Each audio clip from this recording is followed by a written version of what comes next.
Welcome to the Comeback Code, the podcast that explores the power of resilience, determination, and comeback stories. Hosted by myself, Justin Gratzfeld, this show features inspiring individuals who have faced incredible challenges and through their unwavering perseverance and willpower have managed to rise above their circumstances and achieve greatness. Whether you're looking for motivation, health, or an uplifting story, the Comeback Code has got you covered. So get ready to be inspired. Welcome, because it's time to unlock the secret of the comeback and unleash your own potential. This is the Comeback Code. So how's it going, Isaiah? It is going good, my brother. Happy to be here.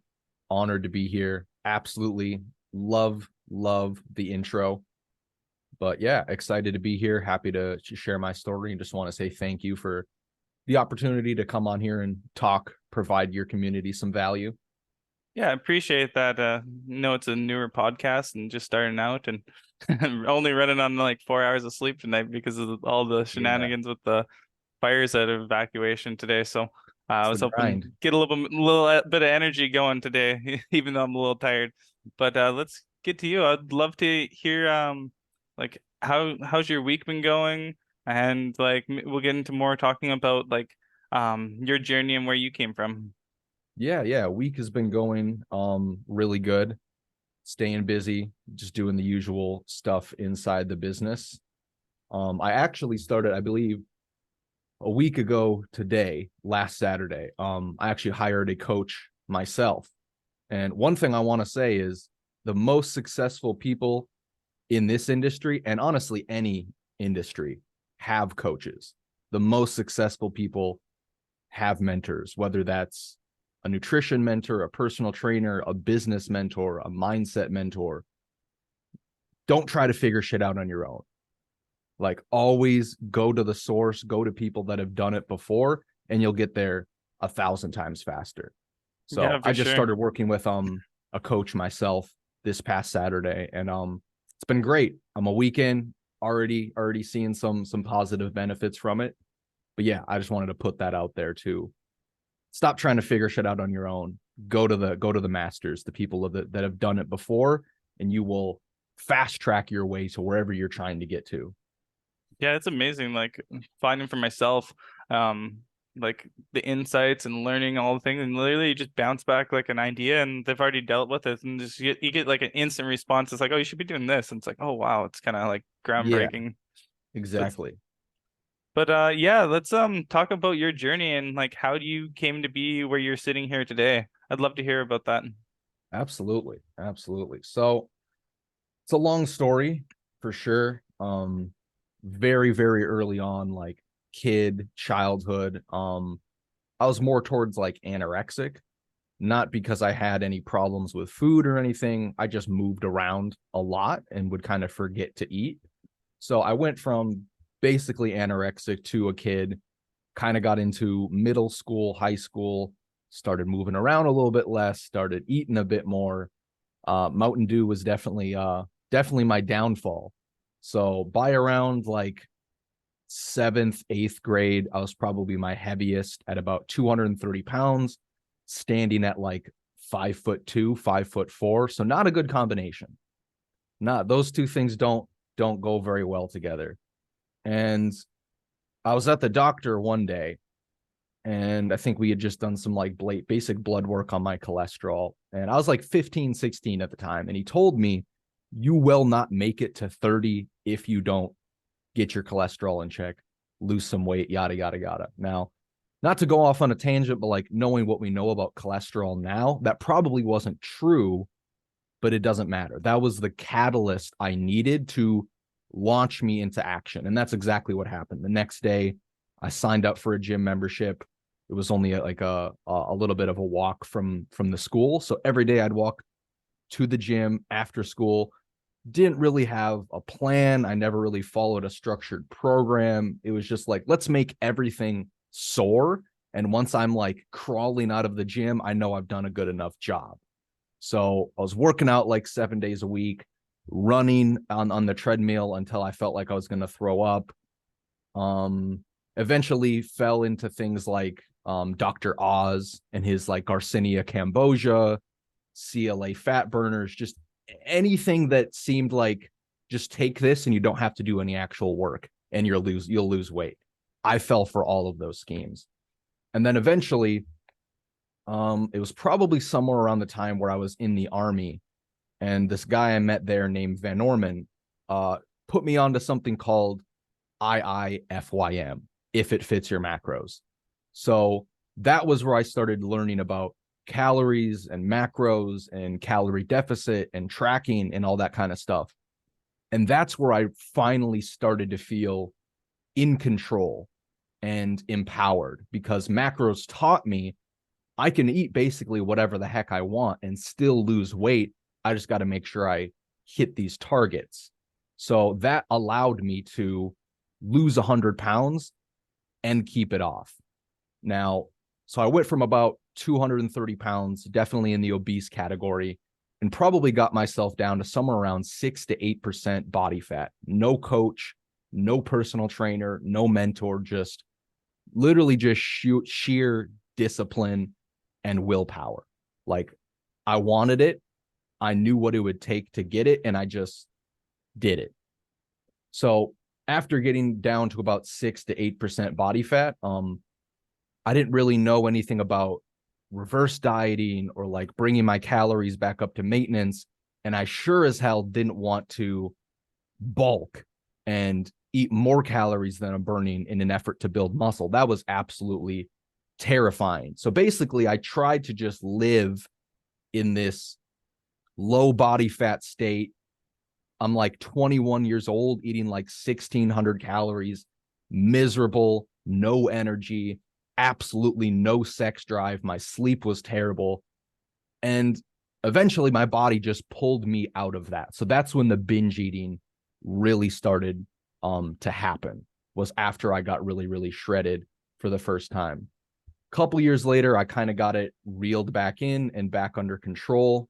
And eventually that kind of turned into orthorexia, which is, if you're not familiar with that, basically it's an obsession with clean eating. So everything had to be grass-fed, no preservatives, no ingredients that I can't pronounce, no natural flavors. I basically call it going Ben Greenfield mode. And it's not a mode I recommend the average person go into, because it left me with a very bad relationship with food, and it also made me resentful to the very industry I became so passionate about. It made me resentful towards fitness and nutrition, because here was this thing that had given me so much freedom and empowerment, and now it's been flipped on its head and it's coming back to bite me in the ass. So that is basically what landed me to hire a coach of my own, because it's like, I know how to lose weight. I lost 100 pounds. I'm very good at getting results for other people, but I need someone to help me get to the root of why I'm using food for emotions, food for stress. So that's why I reached out to Jared Hamilton, and have been working with his team for about a week now. So that's basically my story.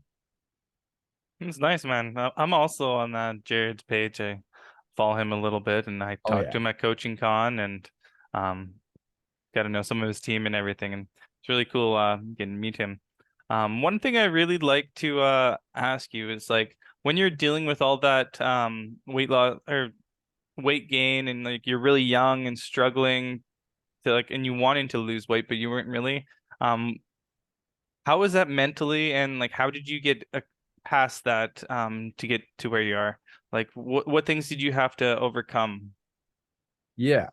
So I'd say the biggest thing I had to overcome, and everyone has to overcome this, is just misinformation.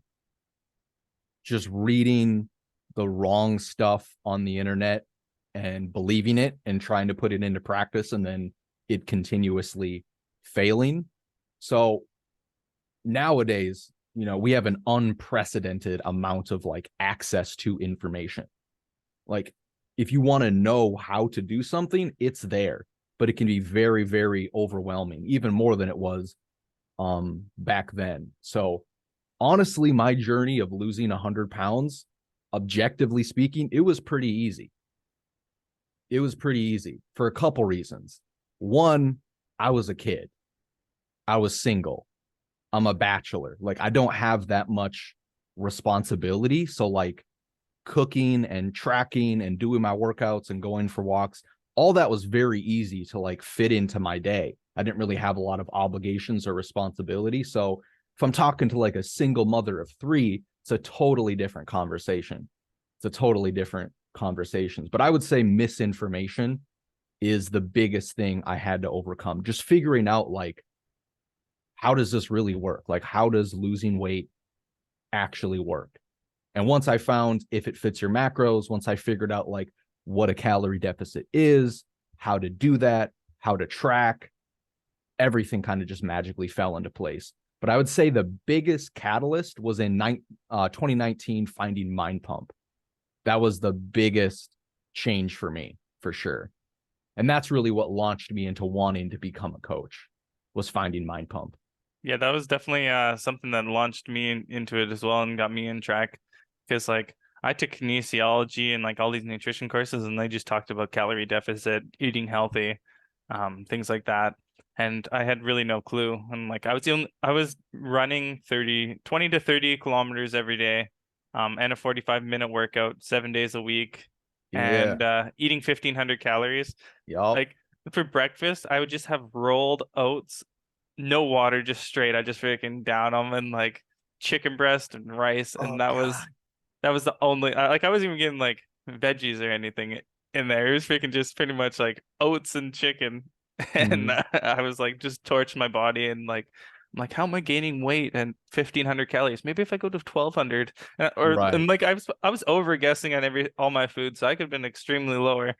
So it's like crazy to think, and like I'm like, well, just on the internet it says if you're in a calorie deficit, then you should be losing weight. I still lost like I dropped 80 pounds, but like my muscles were deteriorating. Pretty much, I was still like skinny fat. So, Right. but um, yeah, I would love to hear some mental challenges that you do with your clients to get them success and like how you get them to overcome their struggles. Yeah. So I think if we're talking about like disordered eating or just a poor relationship with food, the key to fixing that is habituation of your trigger foods. A lot of different things we could talk about here, but I think that's the biggest one. Like your environment is also very, very important. You know, if there's always a bowl of cookies on your counter, it's a pretty good chance you're going to eat cookies almost every day. So like super easy fix there. Stop buying the shit and keeping it in your house. So if you know there's certain foods that you can't really control yourself around or you feel like you can't say no to, get them out of the house. Now, this doesn't mean you can never have that food again. This is what I tell to clients. And you've probably heard Sal talk about this. Just go, don't keep them in the house. But if you want like a Snickers, go to the store, buy a single serving of Snickers, come home and eat it. Done. Just don't keep them in the house. I see that a lot. People have like a little bowl in their living room with like all these little mini chocolates in it. It's way too easy. It's way too easy. So if you can create that barrier between you and the trigger, there's a far greater chance you're not going to break and give in. But back to what I was saying at first about habitualization. So making whatever foods you've labeled bad, unhealthy, fattening, you have to normalize those foods. So usually this looks like taking yourself through a honeymoon phase. And this can be scary for a lot of people. But basically, I give people 2 weeks to just do whatever the hell you want. You want to eat Ben and Jerry's for breakfast and a Domino's pizza for dinner? Go for it. Get it out of your system for 2 weeks straight. Just eat like an absolute pig. And usually what you find at the end of that 2 weeks is you don't want that shit anymore. Like you want to feel good and you want the food you're eating to make you feel good. And you realize it's just food. It's just food at the end of the day. So once we kind of get through that honeymoon phase, this is where I try to encourage people to make it a regular practice to fit in one of these treats. So maybe every day you have like 2 Oreos, or maybe once a week you plan to go out and have a dinner, or maybe you go get wings and a burger, whatever your favorite thing is. But you have to normalize these foods that are causing you to binge or causing you to overeat.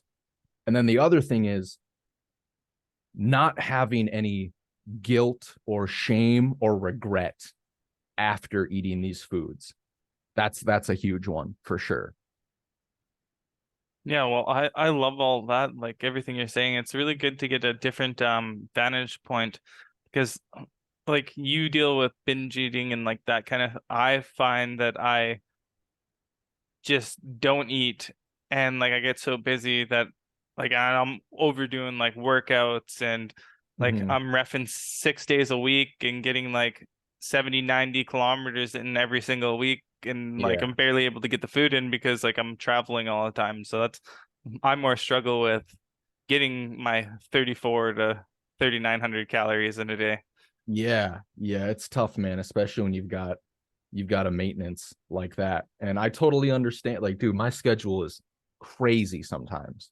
Crazy. And it's like it could get scheduled the night before. Like I wake up and I'm like, oh, my entire day is full of phone calls and in-person training sessions. But I think having like a set schedule of your day, like this is when I'm going to eat this meal, this is when I'm going to eat this meal, and you give yourself a little bit of range in there, like a 1 to 2 hour range, because not every day you're going to be able to eat at this specific time without fail every single day. So that's one thing I found to be really helpful. Breakfast, you got to nail breakfast. It's that literally sets the tone for the rest of your day. And that's usually where I see people not getting enough water and not getting in enough protein. It's because they skip out on breakfast. So if you can get a head start in the morning instead of playing catch up the entire day, you'll be in a much better position by the end of the day for sure. Yeah, and I feel like when you do that and like actually eat that healthy breakfast and you got so much more calories, like a good at least 130 of your calories for the day. You have a lot more Mm-hmm. energy. You tend to binge less at night because your body's not like, holy shit, I need food right now. Let's just grab whatever I can and just throw it in Yeah. the belly and eat. And like, and people are like, oh, well, I'm just not gonna eat breakfast and see how it goes. And then next thing you know, you're binging. So, Yeah. Yeah. And even if, whatever individual we're talking about isn't struggling like psychologically or emotionally, like, yeah, just not eating throughout the day is probably going to cause you to be pretty ravenous when the nighttime comes, especially if your day is super stressful. mhm. I would love to hear some more. What were some of the very like key things in your journey to actually getting the weight loss, like having like that aha moment and like accomplishing your goals? Because every like mine Mhm. was definitely was finding Mind Pump and finding out about reverse dieting, but I was like really focused in on like David Goggins and going crazy because he just connected Yeah. to me on the Beast mode, no days yeah, off. and and that didn't work very good either. But like, there's No. always like little key little points that you navigated and like learn lessons and stuff. I'd love to hear some on that. Yeah. I'd say Mind Pump was one of the biggest ones because that was the first time I ever followed a well put together workout program instead of just going into the gym and doing whatever I felt like that day. So that probably skyrocketed my results more than anything and made me fall in love with working out even more. I say another big piece is taking ownership and really being honest with myself on how consistent am I actually being. I get a lot of people that come to me and they say, Isaiah, I'm doing everything right, but I'm not losing weight. You're not doing everything right, or you would have results. Like that's how the logic of that sentence works. If you were doing everything right, you would have results, but you're lying to yourself. So ownership and being honest with yourself of, can I look back? How many months can I look back and say, I've been 100% consistent with everything I need to do? Usually the answer is zero. Usually the answer is like 5 days. So being honest with yourself is a very, very big component. And then figuring out macros and how to track and how to do all that stuff accurately and how to fit certain foods into my day and make sure I'm actually looking forward to the meals I'm eating was another really big part. So not just eating chicken, broccoli, and rice 3 times a day. I got really into baking and making like high protein cookie skillets and like high protein banana bread and protein pancakes. So I'd say that probably leads into number 4, which is falling in love with the journey and falling in love with the process. I knew very early on, I don't care how long this takes. I know for a fact, if I don't give up, I will get there. And it happened. Like, it's been over a decade now, and that I will never, ever, ever go back to being overweight and obese because of what I learned along that journey. And that kind of goes into number 5. And this is probably the biggest one. Learning how to celebrate all of the small wins along the way. Like, no matter how small, even if it's not related to weight loss, fitness, nutrition, like I ordered a package from Amazon and it came a day early. I'm writing that down. That's a win. One thing I think is super powerful is like, did you ever have a swear jar as a kid, or do you know what that is? No, yeah, I know what it is. Say a swear, you put $1 in there. Make a win jar. Put $1 in this jar every time you can acknowledge something as a win. Because here's the thing. A mountain, like your overarching weight loss goal, like you lose the 100 pounds or whatever it is, that's the mountain. Mountains are made up of pebbles. If you can't appreciate and acknowledge the pebble, like I lost a pound this week, I'm drinking a bit more water, my energy's a little bit better. If you can't acknowledge those wins, you will never, ever, ever appreciate that mountain. Not only will you not appreciate it, you'll never get it. And if you do, your identity is going to tell you it's not good enough, because you have this thing. It's your reticular activating system. It's a little organ back here, and it's basically your filter on life. So if your filter on life is, oh, I lost a pound this week, but Susie lost 2 this week, when that mountain comes, that identity is going to come back in. It's going to tell you that mountain isn't good enough. You're going to gain all the weight back. I can't express to you how dangerous it is to not celebrate all of the small wins, every single one of them. So I'd I say that's the absolutely 5th love one. that. I'm gonna have to use that one in my practice, is using that win jar and like putting a Yeah, coin dude. in there. That's such a good analogy, and it gives you tangible evidence that you're having progress, and you can actually see it. And a lot of people struggle with seeing progress, and it really gives them a goal in mind. And Absolutely. yeah, that's just gold right there. But Yeah, because I mean, there's times where, you're working with a client and it's like, we're probably not going to lose any weight for like 1 to 3 months because we've got so much to fix. We've got so much to learn. We've got so much to unlearn. But I've had so many conversations where people are like on the verge of quitting, on the verge of tears. They want to give up.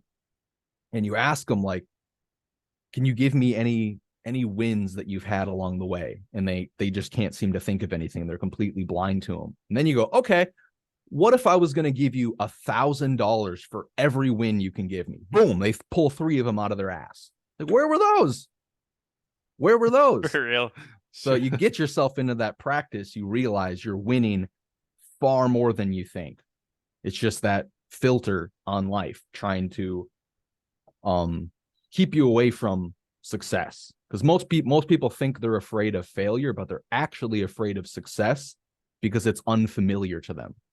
Everyone's afraid of the unfamiliar and the unknown. And for most people, success is totally unknown to them, unfamiliar to them, and they're scared of that.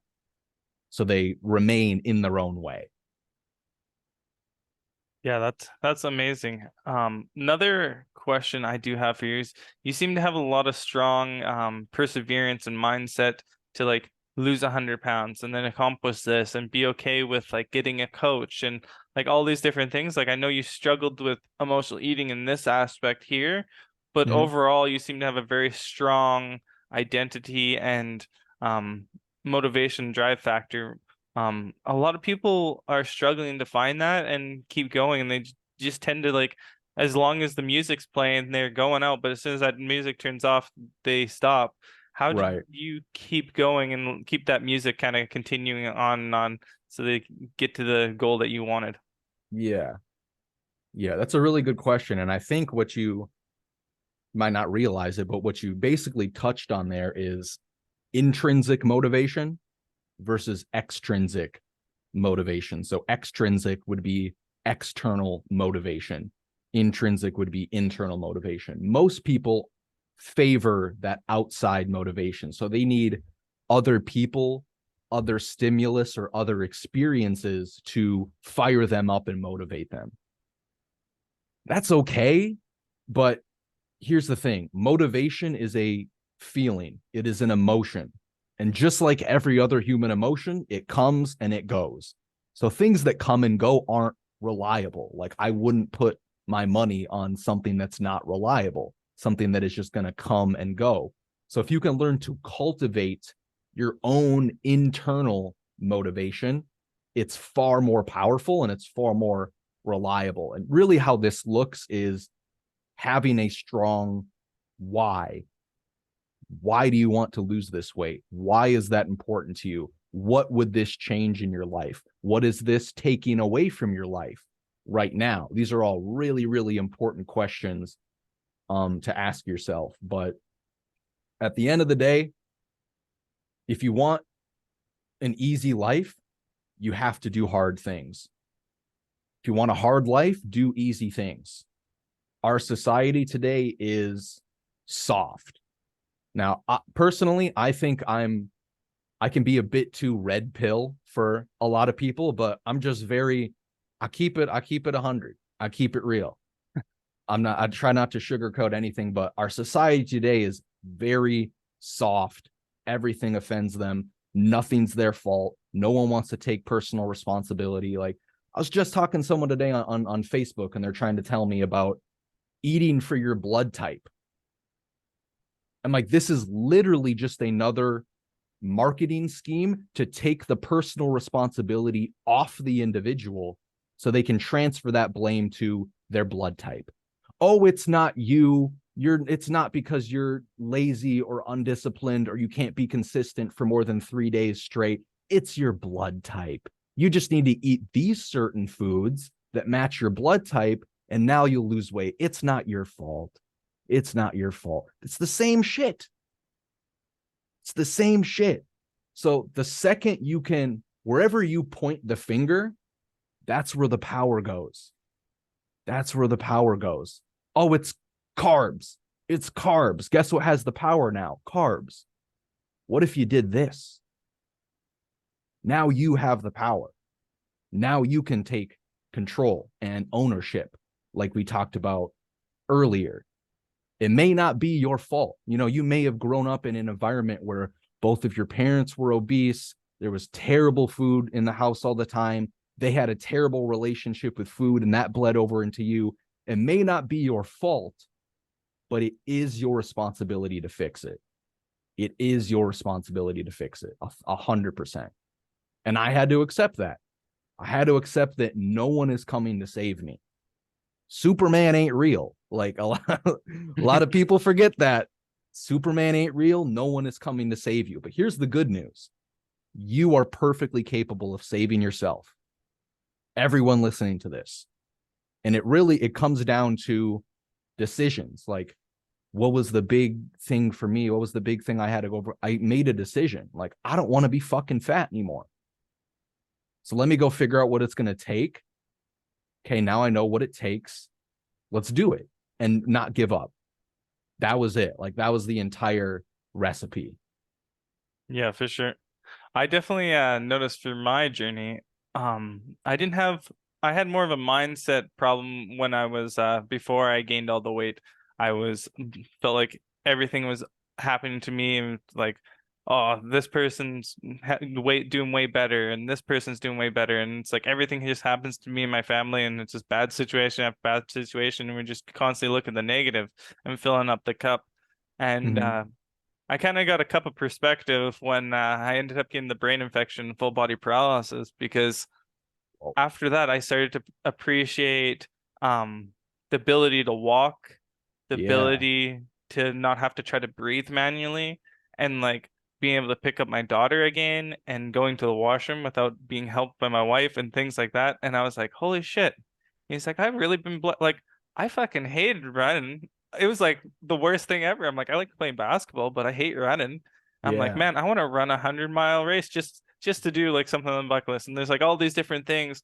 And it was just a perspective change where it was like, hey, I had this and life was fucking good, but I was still bitching about the electricity going up, my food being too expensive.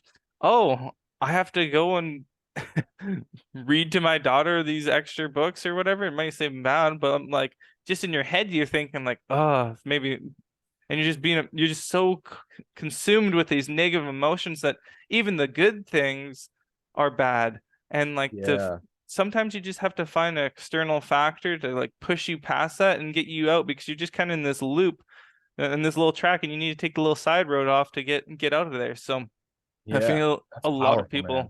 a lot of That's people just powerful. need to figure out something to latch on that's their identity, but not something that's just a goal. They need to find an actual purpose for doing it.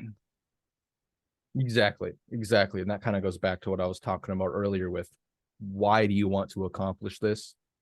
How could this improve your life? What is this taking away from your life right now? Like, what is this preventing you from doing? Like, for me, it was like it's preventing me from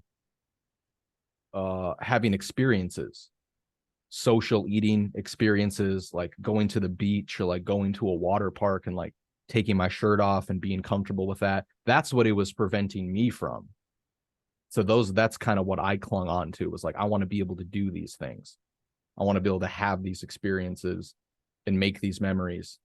But it's crazy how important we think everything is until you're sick. And then you realize it Exactly. was only ever one thing that was important: your health. That's it. Your health and family are the only two things that matter at the end of the day.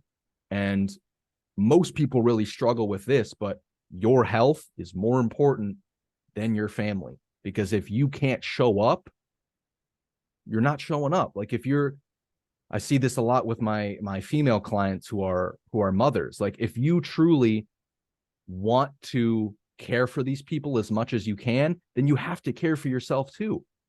You can't show up at 50% and give 100%. That doesn't make sense.